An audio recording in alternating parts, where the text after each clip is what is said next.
Well, good morning, people.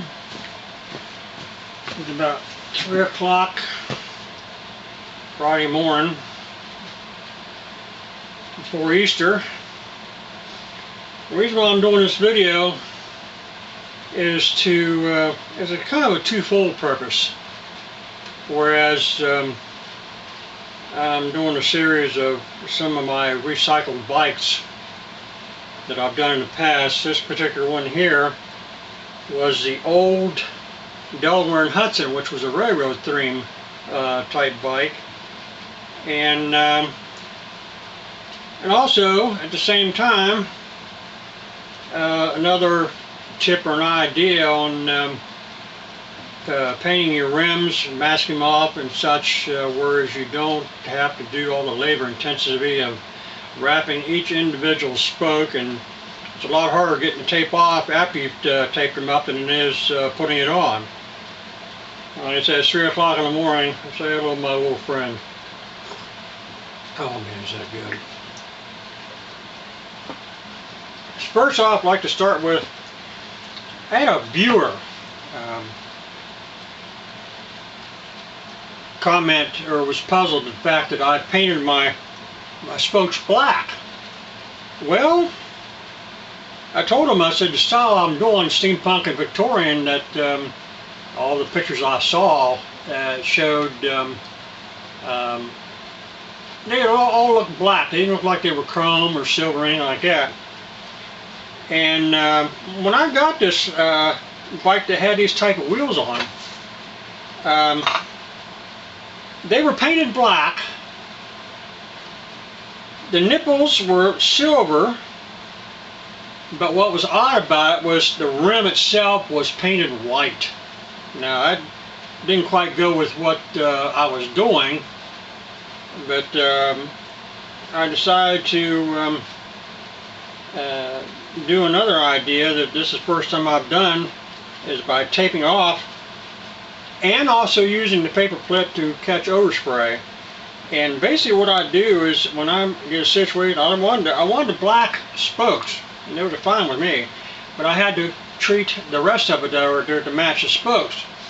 So what I had to do was, I'm just using this for all intents and purposes,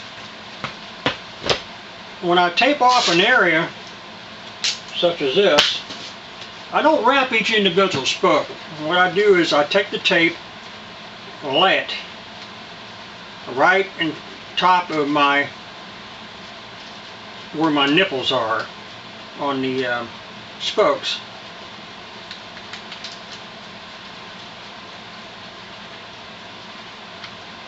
As such. And it kind of looks like this. And I lay that all the way around the whole rim. And when I get done doing that, and I get ready to paint, I use the same technique that I used in my other bicycle, how to paint rims an easier way, is I take this and keep it from overspray. So if I just want to paint the rim itself and the nipples, you know, I can do that by using this to keep the overspray off the rest of the spoke and leave it silver. My later bikes I've done that, but in this series where I've been doing steampunk and Victorian style, I've been using this technique. Now when I get done, after sanding it down, primering it, letting it dry for a couple hours, and then painting it to the color I want, whether it be black, copper, whatever, I let that dry for a couple hours, and when I get done, I don't have to fool with scraping the paint or the tape off each individual spoke, which is so labor intensive. All I do is, then if I have any areas up there where I need to touch up, like taking a small a cotton swab of Q-tip of like maybe paint thinner up there to get off the paint off the areas I don't want painted, and that way it cuts down the labor intensity and all the work. Now, like I said, a lot of people tape up each individual, but like I said, me, I guess I'm just lazy. I like to do things the easy way, and sometimes it works and sometimes it doesn't. So, but getting back to the first pole,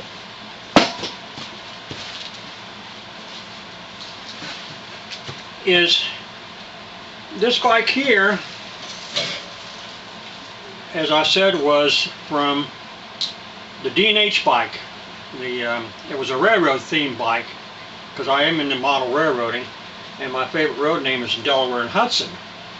And what it originally was, it was blue on the top, gray on the bottom, with a yellow pinstripe separating the two colors. Well, it was getting old in the tooth, looking rather raggedy. So what I did is I took it all apart, sanded it down again, and made this bike. Okay, this is a 26-inch frame, but because I like the wheels so much, I've got brand new white gate tires, 20-inch, and put on there. Now you're going to say, well, you probably wasn't able to get your brake assembly set up there. Well, what I did is I took a piece of metal, drilled holes in up there, and put it here in the back, and adjusted it so that it does work quite well. Now you're probably looking at the handlebar setup. Well, you're probably saying, that fool put it upside down. Well, I hadn't really intentionally wanted to do it that way, but when I was disassembling the 20-inch BMX bike that had this handlebar on, when I took it off, I laid it up against my tool box on the bench, and when I did that, the stem was up here and it was upside down, and somehow it caught my eye. That looks wild, you know. So what I did, I worked with a stem, a couple of them up there, to find if I could get one where it would work, because this top reinforcement bar is a lot thicker than you get on a lot of BMX bikes. Usually they're just a small tube, smaller than a regular handlebar. So after working with it for a couple hours, I came up with this idea, and I think it looks rather unique. Now, I did a principle on this bike that it's only a single speed, but I wanted more than single speed. So what I did is I took a 3-ring chain wheel, mounted it in place of the single chain ring that came with the other bike. This came with this particular bike here, but because it was only a single speed, what I had to do was, in order to compensate for the different lengths of the 3 chain wheels, I took a derailleur. And what I did was I used that derailleur as a adjustment point. It also keeps the chain lined up with the single speed rear axle.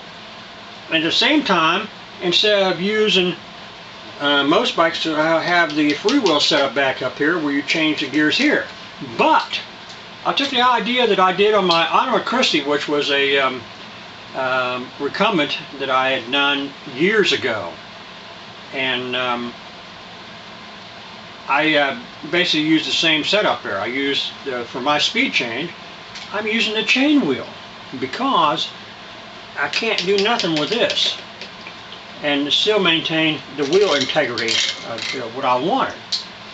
So what I do is, this lever here is used for the adjustment back there to keep it lined up. The derailleur keeps it lined up with the front chain wheel assembly and the rear tire.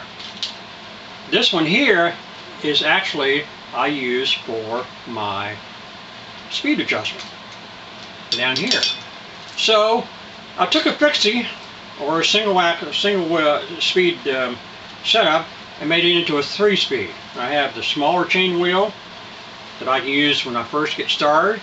Normal riding, I use the second chain wheel, and then the third chain ring is what it gives me if I want to get some speed. Well, at my age up there, I ain't got too much speed. So also too, I did a little highlighting.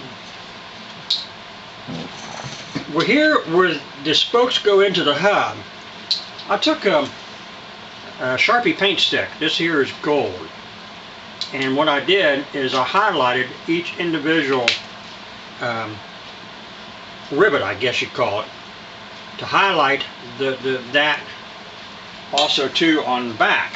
And I took some other places up here, like on top of here, I highlighted them to a gold, copper, and black. And found the water bottle up there. It was pretty much the same color what I wanted. So basically, used that in place because I didn't have nothing down here to mount it on. No lugs or anything like that. So I had to mount it up on the seat stem or seat post. And then of course back here, I took a leg off of a kind of food server type apparatus up there and made a decoration for my rear fender. So all in all, like I said, I built this bike originally back in 2010. And here it is by April 3rd, 2015. It's been sitting around, not really ridden that much. So basically that's pretty much a setup there, and like I said, I really enjoy doing this Steampunk Victorian because it allows me so much more creativity. Like 1954 Shadow says, you take a bike, you slap some stuff on up there and do it tastefully, and you got yourself one good looking bike. So until then, this is Michael from Josonian Biking wishing you a good day and a happy Easter. That's it. Bye now.